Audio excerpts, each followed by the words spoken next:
శాశ్వతంగా ఉండాలి. ఈనాడు సిద్ధాంతాలను మర్చిపోయి కేవలం అధికారం కోసమే, అధికారం ఉంటేనే రాజకీయం, 5 సంవత్సరాలు కూడా ప్రతిపక్షంలో ఉండలేమని ఆలోచన చేస్తున్న సందర్భంలో కమ్యూనిస్టులు అంటేనే ప్రతిపక్షం.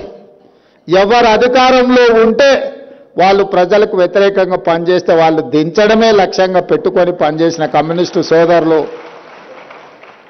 శాశ్వతంగా ప్రజలలో ప్రతిపక్షంలో ఉండడానికి వాళ్ళు ఎన్నోసార్లు ఇష్టపడ్డారు. అధికారంలో ఉంటే పరిమితమైన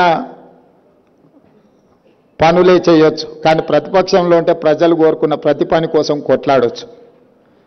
చాలా వరకు దిగిపోయిన ప్రభుత్వాలు నేను అన్నిటిని గమనించిన, రాష్ట్ర స్థాయిలో, జాతీయ స్థాయిలో ఏ ప్రభుత్వం దిగిపోయినా దిగిపోవడానికి కారణం కమ్యూనిస్టు సోదరులే అని నేను బలంగా విశ్వసిస్తున్నా.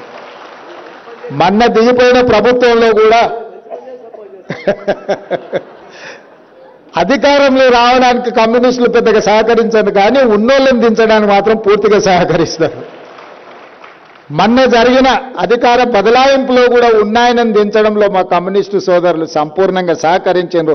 అందుకే వాళ్ళని సహజ మిత్రులుగా ఆలోచన చేసి ఎమ్మెల్యేగా చట్టసభలలో సమస్యల్ని లేవనెత్తాలని, శాసనమండలిలో సమస్యలని ప్రజల తరఫున ప్రస్తావించాలని, అదేవిధంగా జర్నలిస్టు సమస్యల్ని పరిష్కరించడంలో పెద్దలు శ్రీనివాసరెడ్డి గారిని బాధ్యత ఇచ్చే జర్నలిస్టు మిత్రుల యొక్క సమస్యలు పరిష్కరించడానికి బాధ్యత ఇచ్చినాం.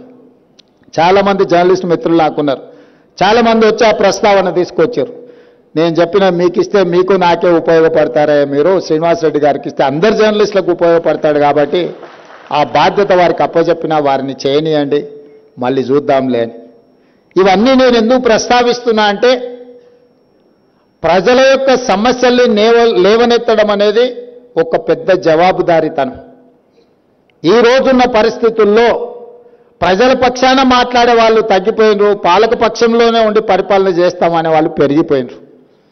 దీనికి కారణం కమ్యూనిస్టు సిద్ధాంతం ఇంకా పెరగాలి, ఆలోచన విధానం పరిధి విస్తరించుకోవాలి. కమ్యూనిజం అంటే లైబ్రరీలో చదువుకునే పుస్తకం కాదు, పేద ప్రజల గుండెల్లో సమస్యల పట్ల కొట్లాడే వాళ్ళ పట్ల విశ్వాసం. ఎర్ర జెండా కనిపిస్తే పేద ప్రజలకు ఒక నమ్మకం, విశ్వాసం. మిగతా జెండాలు కనిపిస్తే అధికారంలో ఉంటారు పోతారు అని ఒక ఆలోచన ఉంటుంది.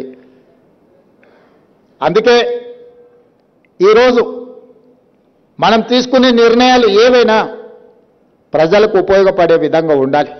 జాతీయ స్థాయిలో జరుగుతున్న రాజకీయ పరిణామాలు మనం అందరం గమనిస్తున్నాం.